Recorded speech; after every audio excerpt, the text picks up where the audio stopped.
Imagine coming home after centuries away, expecting to find your family, your civilization, your entire world waiting for you. Instead, you find silence, empty cities, and something so terrifying that an entire species chose to abandon their home planet rather than face it.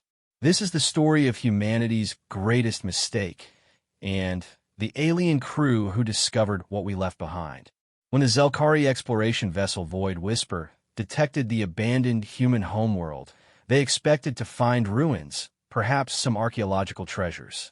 What they found instead was a planet that should have been paradise, mysteriously deserted, with all signs pointing to a hasty evacuation. But humans don't run from anything, do they? The answer lies in the depths of Earth's oceans, in facilities buried beneath mountains, and in the horrifying realization that sometimes the most terrifying enemy is the one you create yourself. Sometimes survival means admitting you've gone too far. Welcome to Earth. Population, 0. Or so they thought. The Void Whisper dropped out of hyperspace with a familiar shudder that always made Navigator Kess's stomach churn. She steadied herself against the console, watching as the blue-green marble of Earth filled the main view screen. After 3 months of tracking scattered human signals across the galaxy, they had finally arrived at humanity's birth world. Preliminary scans show no orbital defenses, reported Science Officer Vex, his 4 arms dancing across multiple control panels. No ships in the system at all. That's unusual. Captain Thane leaned forward in his command chair, his scaled brow furrowed with concern. The Zelkari had been trading with humans for over 2 centuries, and never once had Earth been left undefended. Humanity's paranoia about their homeworld was legendary throughout the galactic community. Run a deep scan, Thane ordered. Check for any cloaked vessels or hidden installations. Vex's secondary arms continued working while his primary pair focused on the deep space sensors. Minutes passed in tense silence. The bridge crew of 12, representing 6 different species, all watched the readouts with growing unease. Captain, Vex said slowly, I'm not detecting any active military installations. No orbital platforms, no defense satellites, no hidden ships. The planet appears to be undefended. That's impossible, muttered Communications Officer Raid, her tentacles writhing with anxiety. Humans never leave Earth unprotected. It's against their fundamental nature. Kess pulled up the navigation logs on her station. Sir, our last confirmed contact with human vessels was 18 months ago near the Centauri trade routes. They mentioned routine supply runs to Earth. Nothing unusual. Establish a standard approach vector, Thane commanded. Full sensor sweeps. I want to know what we're dealing with before we get closer. As the Void Whisperer moved into Earth's outer system, passing the empty orbital space where massive human shipyards should have been bustling with activity, the crew began to notice more disturbing details. The usual network of communication satellites was silent. The mining operations on Luna showed no signs of recent activity. Even the automated beacon systems that guided traffic to Earth had gone dark. Captain, Vex reported, his voice betraying his growing concern, I'm detecting massive cities on the surface, but no energy signatures, no power grids, no active fusion reactors, no industrial activity. It's as if the entire planet just stopped. Dr. Lena Chun, the ship's xenobiologist and the only human aboard, floated over to the science station.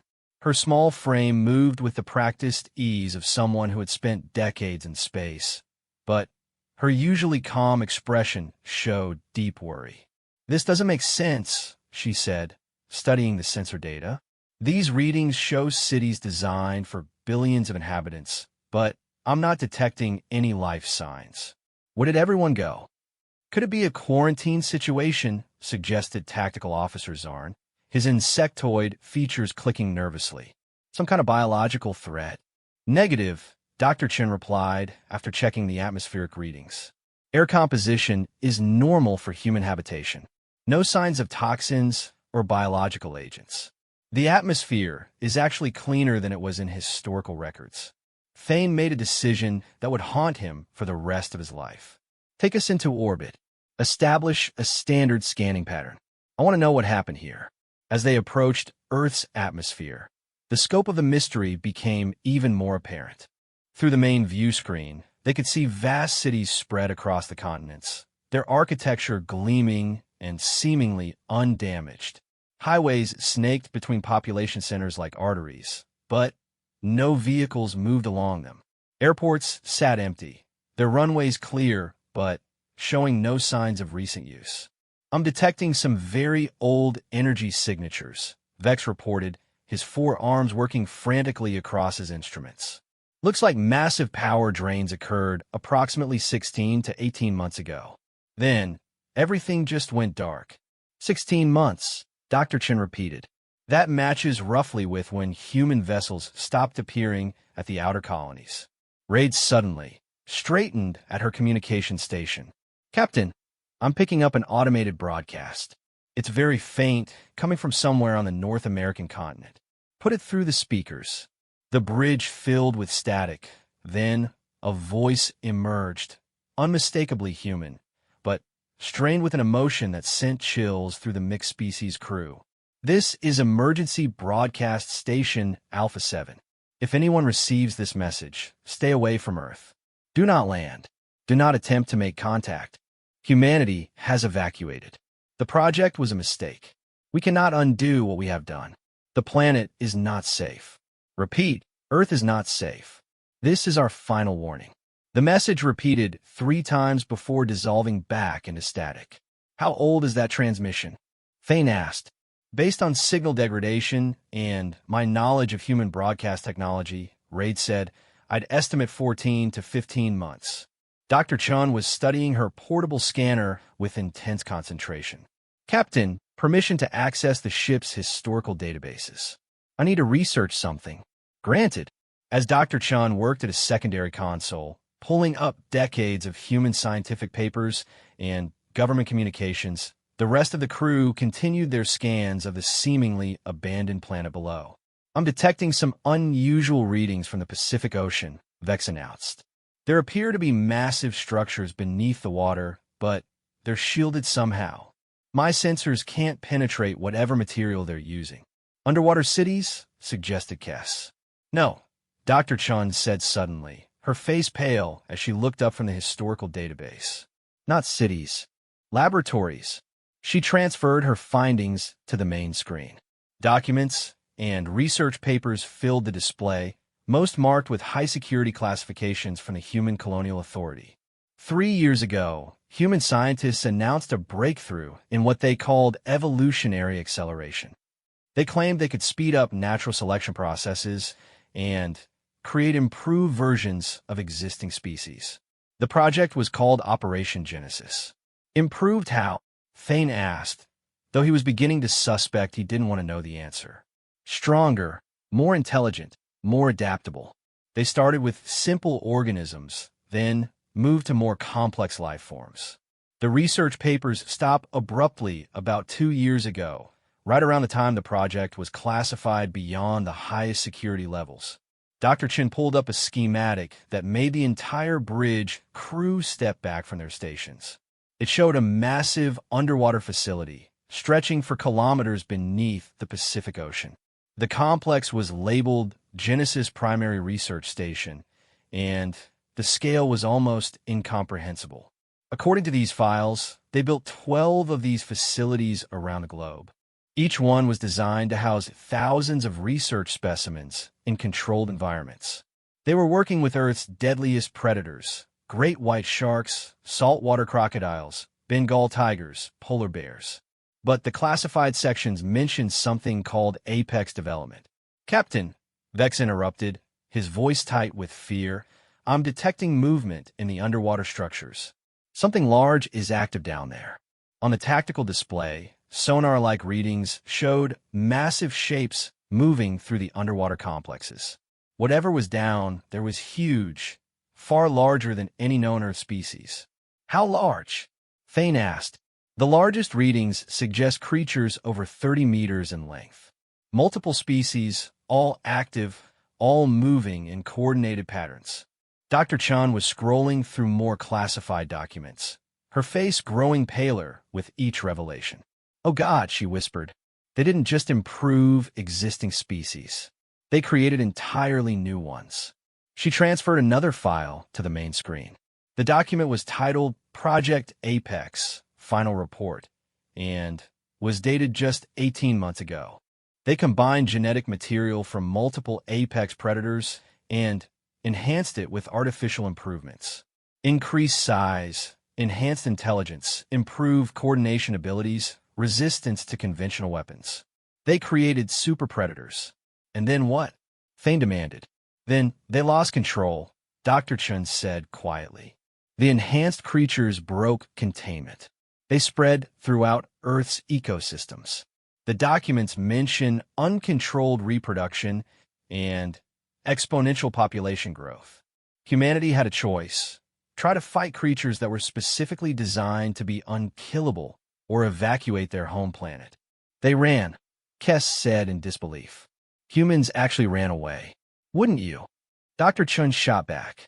These creatures hunt in packs. They're intelligent enough to use tools and plan coordinated attacks, and they reproduce faster than any natural predator. Humanity created the perfect killing machines, and then lost control of them.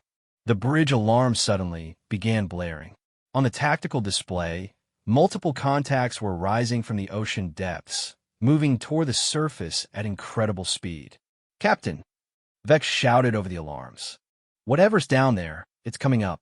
I count at least 50 large contacts, and they're heading straight for our position."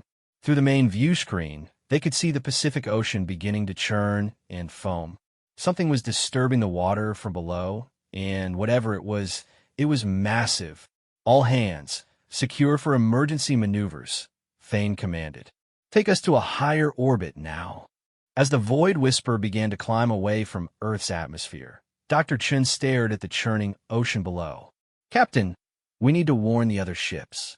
If any other vessels come to Earth looking for humans, they'll find something much worse," Thane finished. The Void Whisper reached a stable orbit just as the first of the creatures breached the ocean surface. Even from their altitude, the crew could see massive forms launching themselves from the water with impossible speed and agility. Whatever humanity had created, it was unlike anything the galaxy had ever seen. "Set course for the nearest colonial outpost," Thane ordered. "We need to spread the word. Earth is off limits." As they prepared to enter hyperspace, Dr. Chin took one last look at her abandoned homeworld. Somewhere down there, in the ruins of human civilization, the deadliest creatures ever created were now the planet's dominant species. "The consequences are terrifying," she whispered to herself, remembering the emergency broadcast. She was beginning to understand just how right that warning had been. 3 days after fleeing Earth, the Void Whisper arrived at Kepler Station, a massive trading hub that served as a crossroads for dozens of species throughout the local galactic arm. Captain Thane had spent the journey preparing his report, but he knew that no matter how carefully he worded it, the response would be skepticism and disbelief.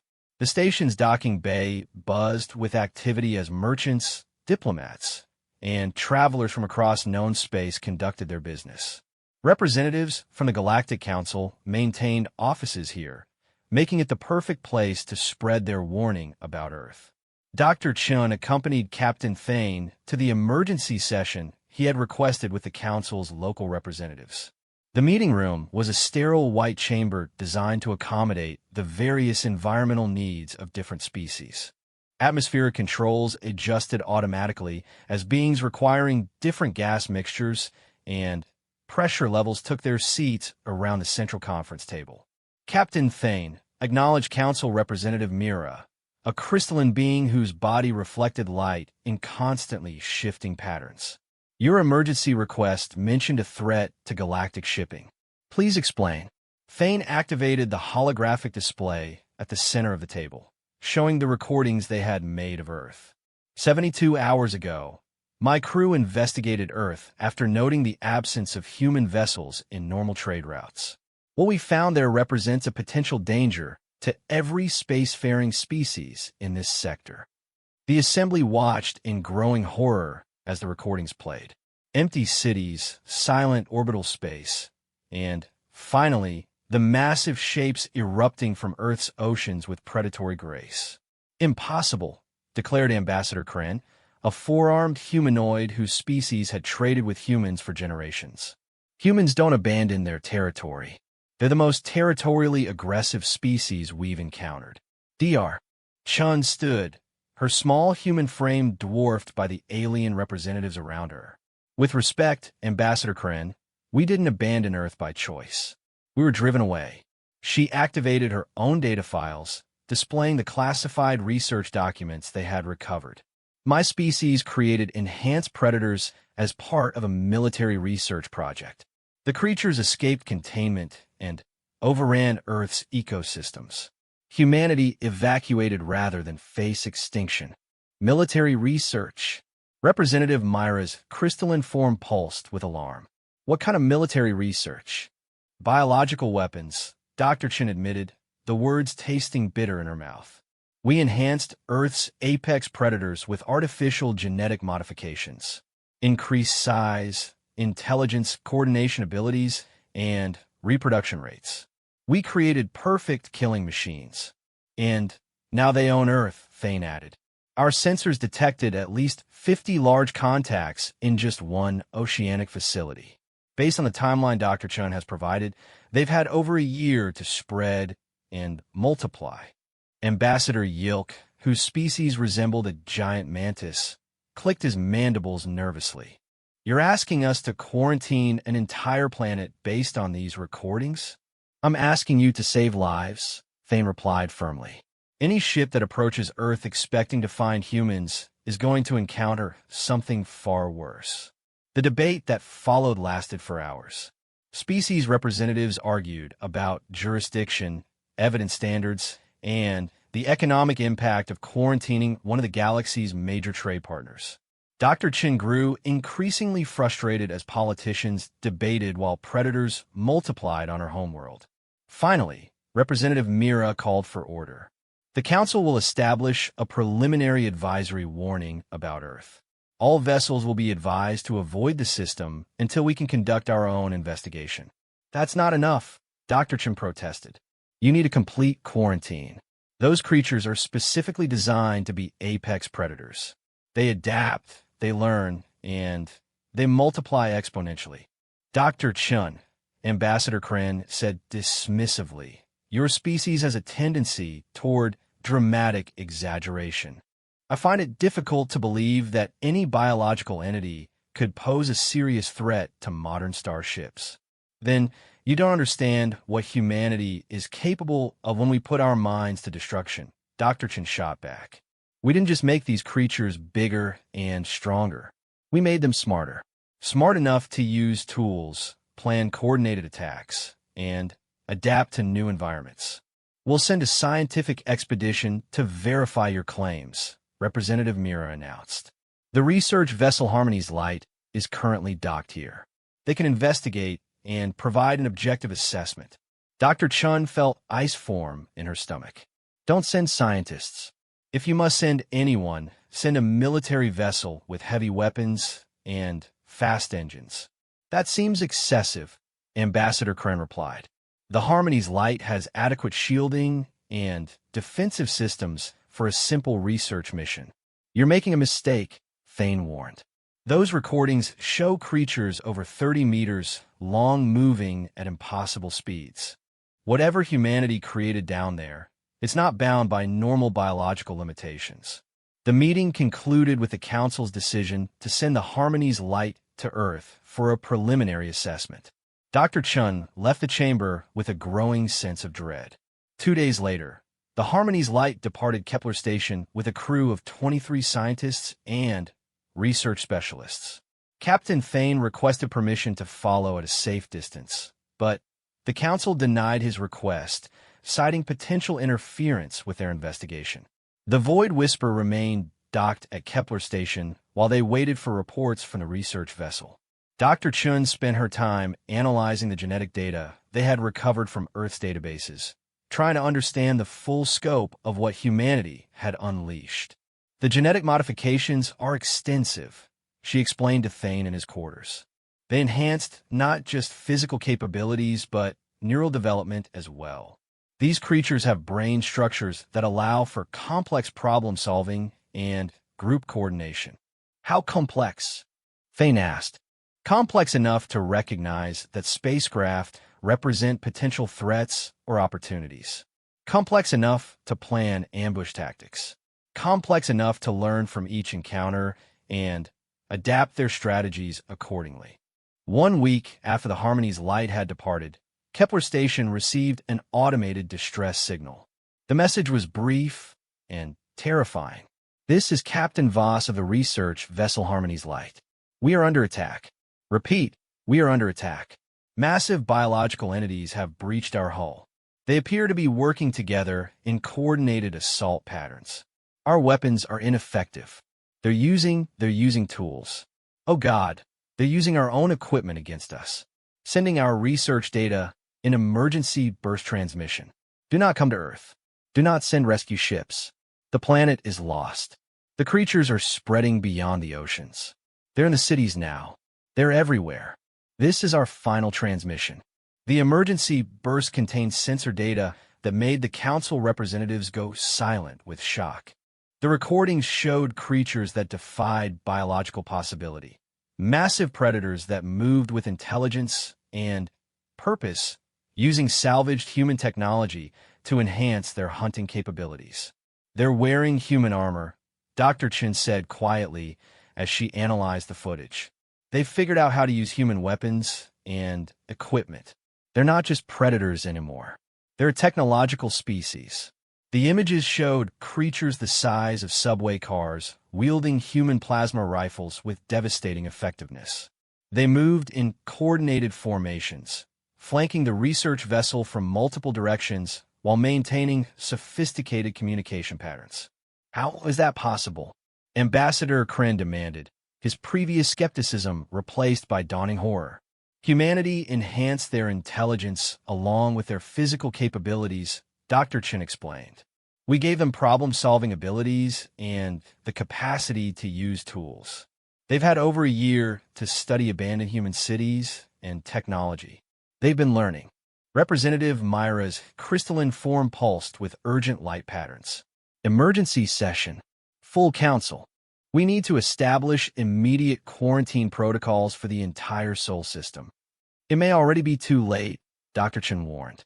If they've learned to use human spacecraft technology, as if summoned by her words, an emergency alert echoed through Kepler Station's communication systems.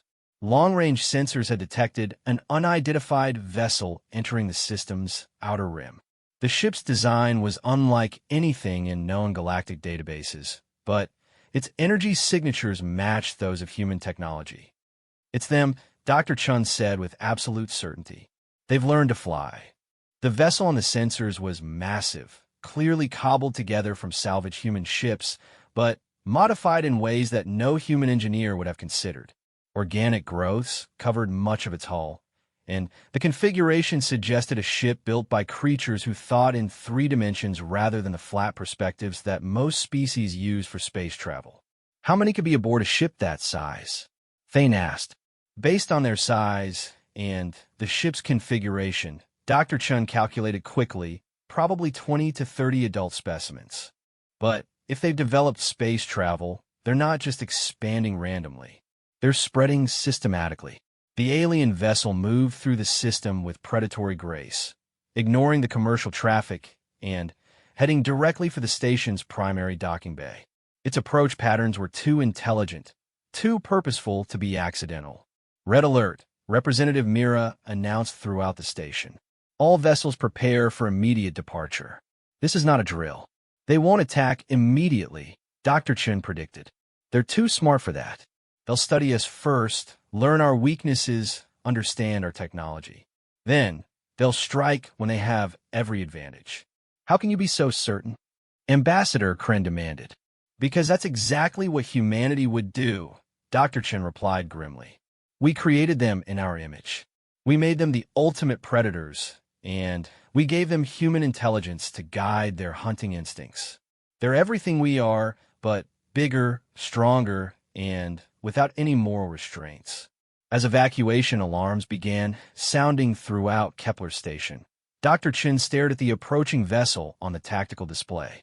Humanity had reached for godlike power over life and death, and they had succeeded beyond their wildest nightmares. Now, the galaxy would pay the price for human ambition. The consequences were indeed terrifying, and they were just beginning to spread beyond Earth's boundaries. The creatures that humanity had created were no longer content to rule just one world. They had learned to reach for the stars themselves, and they were hungry. The alien vessel docked at Kepler Station with mechanical precision that sent chills through every observer. Its hull bore scars from countless modifications, where organic material had been fused with salvaged human technology in ways that suggested an intelligence both brilliant and utterly alien to conventional engineering principles. Captain Thane watched from the Void Whisper's bridge as the station's security forces took positions around the docking bay. The assembled guards represented 7 different species, all armed with state-of-the-art weapons designed to handle any known threat. None of them had ever faced anything like what was about to emerge from that ship. "Life signs are unusual," reported Vex, his 4 arms working frantically over the sensor array. "I'm reading multiple large biosignatures, but they're unlike anything in our databases. The neural activity patterns are off the charts." Dr. Chun stood beside him, her small frame tense with anticipation and dread. "They're probably studying us through the ship's sensors right now, learning our physiology, our technology, our weaknesses." "Station control to all vessels," came the announcement over the communication system. "Maintain safe distance from docking bay 7. First contact protocols are now in effect." The irony wasn't lost on Dr. Chun. Humanity had established those protocols centuries ago for encountering new alien species. Now, those same protocols were being used against creatures that humanity had created. For 20 minutes, nothing happened. The ship remained sealed, its occupants apparently content to observe and analyze. Then, slowly, mechanical seals began to disengage around what appeared to be a modified airlock.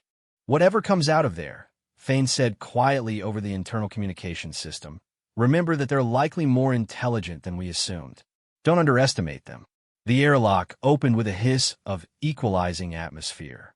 What emerged first was not a creature, but a device, a sophisticated scanning array that had clearly been constructed from salvaged human equipment.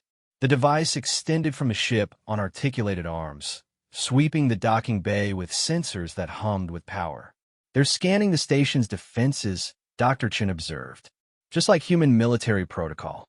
Assess the situation before committing forces." The scanning device retracted, and then the first creature appeared. Even through the security monitors, its presence was overwhelming. Standing nearly 4 meters tall, the being combined the worst aspects of Earth's most dangerous predators with enhancements that defied natural evolution. Its primary body structure resembled a massive feline predator, but its limbs ended in manipulator appendages that showed clear signs of artificial enhancement. Most disturbing was its head, clearly derived from predatory mammals, but enlarged to accommodate a brain case that spoke of enhanced intelligence. The creature wore what appeared to be modified human military armor, adapted to fit its non-human physiology. Weapon systems were integrated into the armor itself, and its movements showed the controlled precision of a trained soldier. By the void, Whisper Communications Officer Raid, her tentacles writhing with fear. It's wearing human combat gear. More creatures emerged from the ship, each one unique, but all sharing the same horrifying combination of enhanced predatory features and obvious intelligence. They moved in formation, covering each other's approaches and establishing a defensive perimeter with military precision. The largest of the creatures, standing nearly 5 meters tall with armor that bore evidence of command modifications, approached the station's welcoming committee. Its eyes, enlarged and clearly enhanced for superior vision, studied each alien representative with calculating intelligence. Ambassador Kren stepped forward, his forearms spread in the universal gesture of peaceful greeting. Welcome to Kepler Station. I am Ambassador Kren of the Galactic Council. We seek peaceful communication. The creature's response was immediate and shocking. It spoke in perfect galactic standard, its voice a deep rumble that somehow managed to convey both intelligence and barely restrained hunger. We are the apex, it said, each word carefully enunciated. We seek knowledge. Your species possess information we require. We're certainly willing to share knowledge, Ambassador Kren replied, though his voice betrayed his nervousness. What information do you seek? Star charts, population centers, defensive capabilities. The creature's enhanced eyes fixed on each council representative in turn. Your species' biological weaknesses. The casual way it asked about biological weaknesses sent a wave of terror through the assembled aliens. This wasn't a request for scientific exchange. It was reconnaissance for an invasion. Dr. Chen activated her communication link to the bridge. Captain, they're not here for peaceful contact. This is a scouting mission. Location of human colonies. The apex creature continued. Humanity fled. We require their new nesting grounds. Why do you seek human colonies? Representative Mira asked, her crystalline form pulsing with concerned light patterns. The creature's answer was delivered with chilling matter-of-factness. Humanity created us. They understand our capabilities. They will attempt to develop countermeasures. This cannot be permitted. You're planning to hunt down the human refugees? Ambassador Kren asked in horror. We are apex predators, the creature replied. Humanity is prey that escaped. This is unacceptable. The truth hit Dr. Chun like a physical blow. These creatures weren't just spreading randomly through the galaxy. They were specifically hunting human survivors. Humanity's genetic tampering had created predators that were personally motivated to track down and eliminate their creators.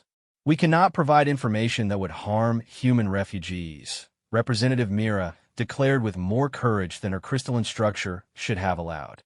The apex creature tilted its massive head, and Dr. Chun could almost see it calculating. You refuse cooperation? We offer knowledge exchange, Ambassador Kren said quickly, but not information that would be used to harm innocent beings. The creature's response was swift and terrible. In one fluid motion, it drew what had clearly once been a human plasma rifle, modified and enhanced beyond its original specifications.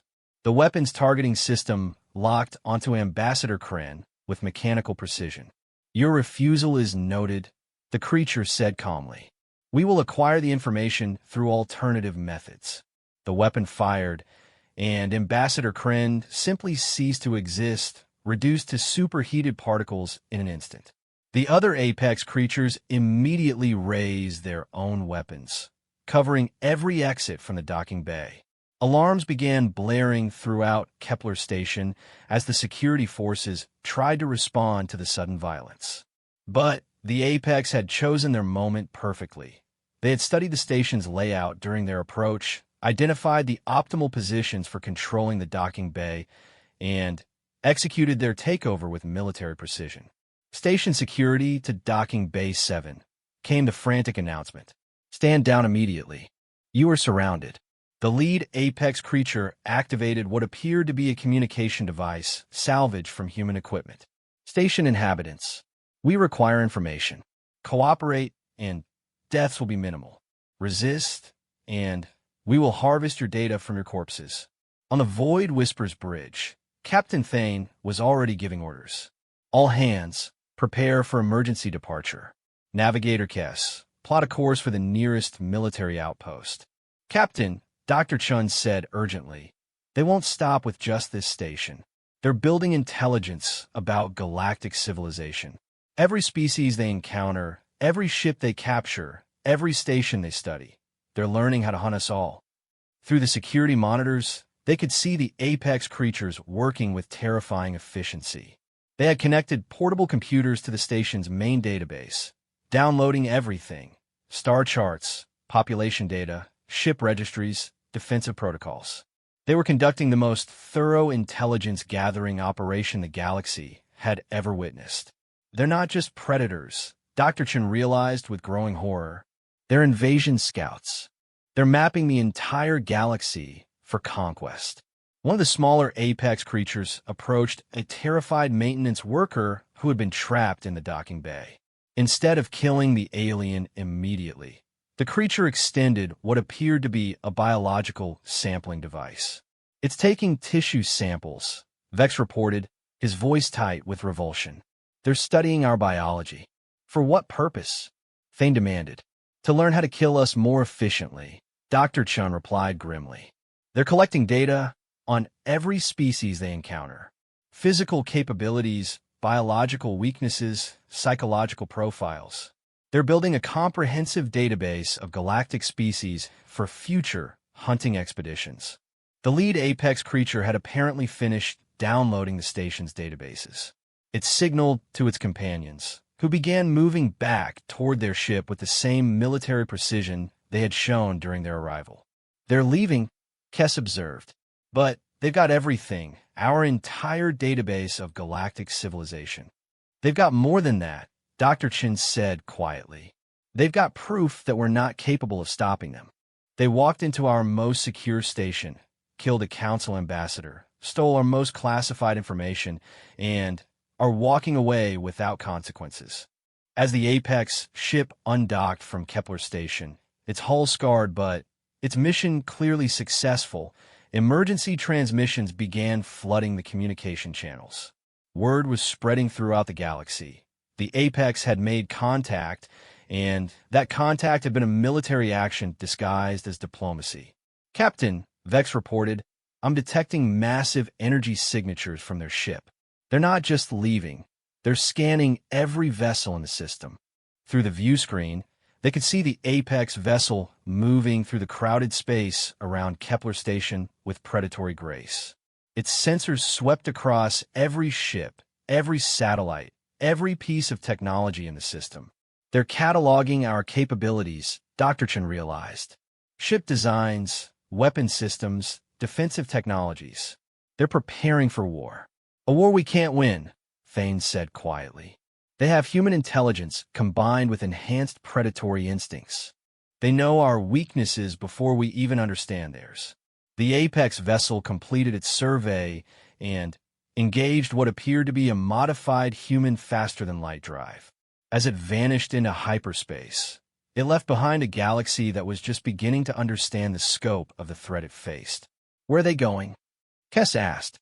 "To find more human survivors," Dr. Chen answered, "and to establish more colonies of their own. They're not just hunting humanity, they're replacing us." The consequences of humanity's genetic manipulation were spreading beyond anything the original researchers could have imagined. The Apex weren't content to rule Earth. They were claiming the entire galaxy as their hunting ground. And they had just demonstrated that nothing in known space could stop them. 3 weeks after the Kepler Station incident, reports began flooding in from across the galaxy. Apex hunting packs had appeared at 7 different star systems, each attack more sophisticated than the last. They were learning, adapting, and refining their tactics with each encounter. Captain Thane sat in the emergency session aboard the Galactic Defense Fleet's flagship Eternal Vigilance, surrounded by military commanders from dozens of species. The meeting chamber buzzed with tension as reports came in from the outer colonies. "Proxima Station fell 6 hours ago," announced Admiral Kask, her crystalline form pulsing with urgent light patterns. The Apex used a new tactic. They disabled the station's life support systems first, forcing the inhabitants into environmental suits, then hunted them through the maintenance tunnels. "They're treating us like game," growled General Voss, his insectoid features clicking with anger. Each attack is designed to test different hunting strategies. Dr. Chin studied the tactical displays, showing Apex movement patterns across known space. What she saw made her blood run cold. They're not random attacks. Look at the pattern. They're systematically targeting systems with high human refugee populations. The holographic display lit up with red markers showing Apex strikes. Every attack system had received human refugees in the past 18 months, evacuees from Earth's abandoned colonies seeking shelter among alien allies. How are they tracking human refugees so precisely? Admiral Cass demanded. Because they understand human psychology, Dr. Chen replied grimly. We created them with human intelligence, remember? They know how humans think, where we go when we're desperate, which species we trust. They're hunting us using our own behavioral patterns. Commander Thex, a four-armed military strategist, pulled up detailed reports from the latest attack. At the Centauri Trade Hub, they demonstrated new capabilities. Witnesses report Apex warriors using advanced stealth technology, coordinated orbital bombardment, and what appears to be biological warfare. Biological warfare? Dr. Chun leaned forward, studying the reports with growing alarm. They released some kind of organic agent into the station's atmosphere, Commander Thex explained. It didn't kill anyone immediately, but it enhanced their ability to track individual scents across vast distances. They turned the entire station into a hunting preserve. They're engineering custom biological agents for each environment, Dr. Chen realized.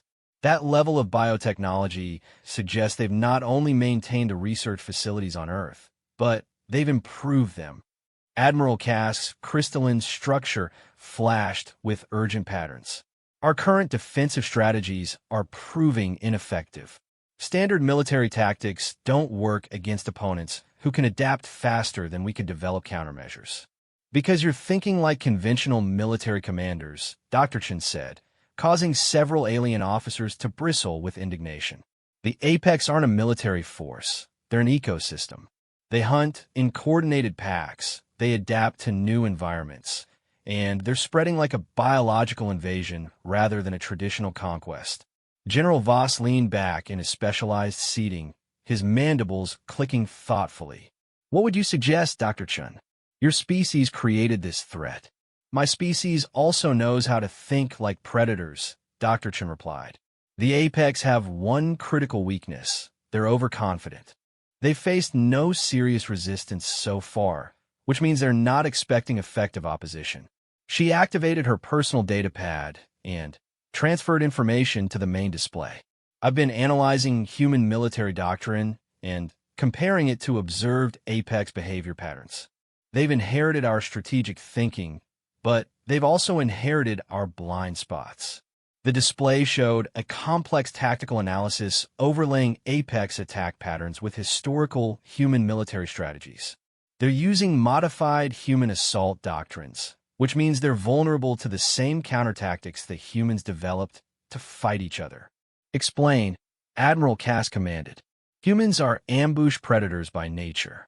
We prefer to attack from advantageous positions with overwhelming force. The Apex have enhanced this tendency, but it makes them predictable to someone who understands human psychology. Dr. Chun highlighted specific elements of recent Apex attacks. Look at their approach vectors, their target selection, their withdrawal patterns. They're following textbook human military protocol with biological enhancements. That means we can anticipate their strategies. You're suggesting we can outthink them? Commander Thex asked skeptically. I'm suggesting we can outhuman them, Dr. Chen corrected. They have human intelligence, but they don't have human experience. They've never fought a war against opponents who understand human tactics as well as they do. Before anyone could respond, emergency alarms began echoing through the eternal vigilance. On the tactical display, a massive contact appeared at the edge of the system. An Apex vessel unlike anything they had seen before. By the void, whispered Admiral Cask. How big is that ship? Sensor readings indicate a vessel approximately 2 kilometers in length, reported the tactical officer. But the configuration is organic. The view screen filled with an image that defied conventional understanding of spacecraft design. The Apex vessel looked grown rather than built, with organic curves and biological textures covering a framework of salvage technology from dozens of different species. They've been incorporating technology from every species they've encountered, Dr. Chen observed. That ship represents the combined engineering knowledge of half the galaxy. And They're heading directly for us, the tactical officer added unnecessarily. Ray shields, prepare for combat, Admiral Kask ordered. All ships, battle stations. Wait, Dr. Chun interrupted. Don't engage immediately. If I'm right about their psychology, they'll want to communicate first. Apex predators prefer to study their prey before attacking. As if summoned by her words, the ship's communication system activated.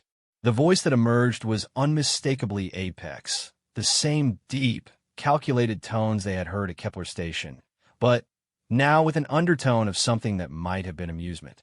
Galactic Defense Fleet, the voice rumbled. We are impressed by your defensive formations. Very systematic. Very human in design. Admiral Kask gestured for Dr. Chun to respond. Taking a deep breath, she activated the communication system. This is Dr. Lena Chun, representing the Galactic Council. We seek peaceful resolution to this conflict. There was a pause, and when the Apex voice returned, it carried what was unmistakably laughter. Dr. Chun, we have been seeking you specifically, the human who understands our origin. What do you want? Dr. Chun asked directly. Knowledge, came the reply. You are part of the Genesis Project. You understand our capabilities better than your alien companions. We offer you a choice. The massive organic ship began moving closer, its approach patterns suggesting confidence rather than aggression. On the tactical display, smaller vessels were detaching from the main ship, hunting packs preparing for coordinated assault. Join us, the Apex continued. Help us locate the remaining human colonies, and we will grant you and selected companion survival privileges. Refuse, and we will harvest the information from your corpses. I was never part of the Genesis Project, Dr. Chen replied, which was technically true. I'm a xenobiologist, not a weapons researcher. Irrelevant. Your genetic patterns indicate you possess knowledge of human colonial settlements. This information is required for our expansion protocols. Dr. Chun felt the eyes of every alien commander in the chamber fixed on her. They were waiting to see if humanity's representative would betray her own species to save herself. I won't help you hunt down human refugees, she said firmly. We anticipated this response. The Apex replied with what sounded almost like approval. Humans are remarkably consistent in their emotional irrationality. Very well. We will demonstrate our hunting capabilities on your fleet before harvesting the data we require. The communication cut off, and immediately the Apex hunting packs began their attack run. But instead of the overwhelming assault everyone expected, they came in slowly, methodically, like predators toying with prey. They're not trying to destroy us quickly, Dr. Chen realized with growing horror. They're conducting a live-fire training exercise with their practice targets. The first Apex ship opened fire with weapons that combined human plasma technology with biological components that seemed to adapt in real time to the fleet's defensive systems. Energy bolts that started as standard plasma bursts evolved during flight, changing frequency and intensity to penetrate shields that should have been impregnable. Our shields are losing coherence, reported the tactical officer. Their weapons are adapting to our defensive frequencies faster than we can adjust them. Because they're not just weapons, Dr. Chun said urgently. They're living systems. They evolve during combat to overcome whatever defenses they encounter. How do we fight living weapons? Admiral Cass demanded. The same way you fight any living system, Dr. Chun replied, her mind racing through biological principles. You introduce something they can't adapt to fast enough. She turned to the fleet's communication system. All ships, random frequency rotation. Don't give their weapons time to adapt. Change everything. Shield frequencies, engine signatures, even hull temperature. Make yourselves moving targets that can't be predicted. The Galactic Defense Fleet began implementing Dr. Chen's suggestions, and, for a moment, their effectiveness against the Apex weapons improved. But the hunters adapted quickly, developing new attack patterns that accounted for random defensive changes. They're learning faster than we can adapt, General Voss observed grimly. Then, we need to make them think they're winning, Dr. Chan said suddenly. Admiral, order a general retreat. Make it look like we're fleeing in panic. That goes against every military doctrine, Admiral Cass protested. Human military doctrine, Dr. Chun corrected. The Apex think like enhanced humans. They'll expect us to fight conventionally. If we run instead, they'll follow us into a pursuit pattern. And then? Then we spring the trap that humans never would have seen coming, Dr. Chun said grimly. Because we're going to think like prey instead of predators. As the Galactic Defense Fleet began its apparent retreat, the Apex hunting packs followed with predictable predatory enthusiasm. They had learned to hunt like enhanced humans, but they had never learned to think like the galaxy's other species. That oversight was about to cost them dearly. The hunt was about to become a trap, and for the first time since leaving Earth, the Apex were about to discover that their prey could be just as dangerous as they were. The apparent retreat of the Galactic Defense Fleet was proceeding exactly as Dr. Chun had planned. The Apex hunting packs followed with predatory confidence, their massive organic vessels moving through space with the coordinated grace of a pack pursuing wounded prey. They're maintaining pursuit formation, reported the tactical officer aboard the Eternal Vigilance. 8 hunting vessels in a loose envelope pattern, exactly like human pack tactics. Dr. Chin studied the tactical display with grim satisfaction. Perfect. They're so focused on the chase that they're not scanning for secondary threats. Admiral Cask's crystalline form pulsed with nervous energy. Dr. Chun, I hope you understand that if this plan fails, we're leading them directly to the sanctuary systems. The plan won't fail, Dr. Chun replied with more confidence than she felt. Because I'm betting everything on one simple fact. The Apex think like enhanced humans, but they've never encountered the one thing that humans fear most. Which is? General Voss asked, his mandibles clicking anxiously. Coordinated intelligence that operates on principles completely alien to human psychology, Dr. Chen explained. The Apex understand predator behavior, prey behavior, and everything in between. But they don't understand collective consciousness.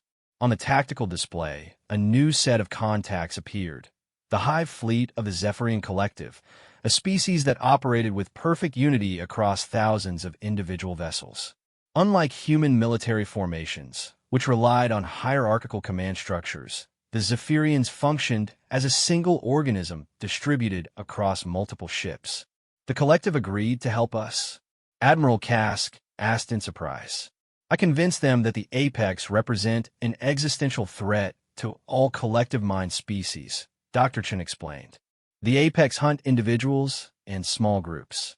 They've never faced an opponent that thinks with thousands of minds simultaneously. The Zephyrian Hive fleet emerged from hyperspace in perfect coordination, their vessels materializing in a three-dimensional formation that surrounded the Apex hunting packs without triggering any conventional threat detection systems. To human-derived intelligence, the Zephyrian ships appear to be scattered randomly throughout the combat zone.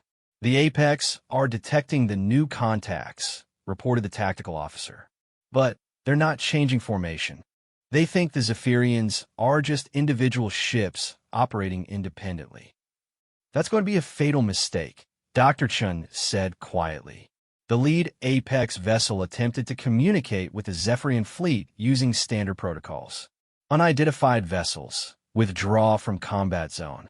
We are conducting pursuit operations against fleeing prey. The response came from every Zephyrian ship simultaneously.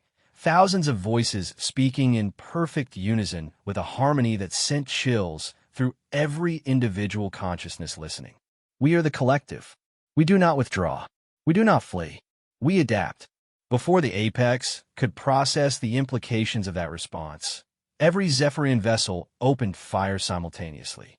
But instead of targeting the Apex ships directly, they targeted the space around them, creating a web of intersecting energy fields that began interfering with the organic components of the Apex vessels.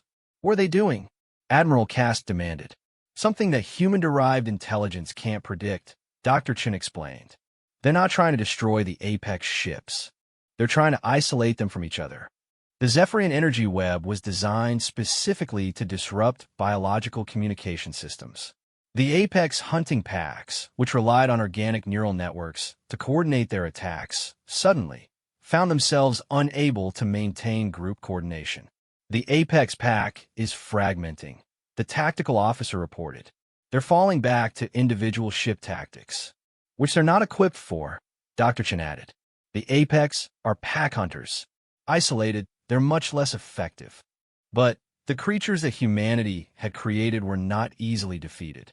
As their group coordination failed, individual apex ships began demonstrating capabilities that shocked even Dr. Chen. Their organic components started physically reconfiguring themselves, adapting to the new combat environment in real time. "By the void," whispered General Voss. "Their ships are evolving during combat." The apex vessels were literally reshaping themselves, developing new weapon configurations and defensive systems as the battle progressed. Their hulls flowed like living tissue, incorporating Zephyrian weapon impacts and using the absorbed energy to power new organic growth. They're adapting to the collective's tactics, Dr. Chun observed with growing alarm. "We underestimated their learning capabilities." "The energy web is losing effectiveness," reported the Zephyrian fleet commander through the collective communication system. "The apex organisms are developing resistance to our disruption fields." But Dr. Chen had anticipated this possibility. "Admiral, signal the fleet. Execute Pattern Omega." Pattern Omega? Admiral Cask's crystalline form flickered with confusion. "That's not a standard tactical formation. It's not a military formation at all," Dr. Chen replied. "It's a biological principle. We're going to teach the apex what happens when an invasive species encounters an ecosystem it can't dominate." The Galactic Defense Fleet suddenly stopped its apparent retreat and began moving in what looked like complete chaos. Ships scattered in all directions, following no apparent tactical doctrine. To military minds, it looked like panic. To biological intelligence, it looked like survival behavior. "What are we doing?" General Voss demanded. "Acting like an ecosystem under attack," Dr. Chen explained. "Every species in the galaxy has different survival strategies. We're demonstrating all of them simultaneously." The fleet's apparent chaos was actually a carefully orchestrated demonstration of defensive principles from dozens of different species. Some ships clustered together for mutual protection, others spread out to avoid area attacks. Still others began rapid evasive maneuvers that followed no predictable pattern. "The apex are trying to adapt their hunting patterns," the tactical officer reported. "But they can't focus on any single strategy because we're using dozens of different approaches simultaneously." The apex ships, designed to overcome individual opponents or coordinated groups, found themselves facing something unprecedented, an ecosystem-level response that operated on too many different principles for their enhanced intelligence to process effectively. They're experiencing cognitive overload, Dr. Chen observed as the apex vessels began showing signs of confusion. Their organic components were trying to adapt to multiple different threat types simultaneously, but the biological systems couldn't maintain coherence while processing so many variables. Now, Dr. Chung commanded, "All ships converge on the lead vessel, but maintain ecosystem diversity in your approach patterns." What followed was unlike any space battle in galactic history.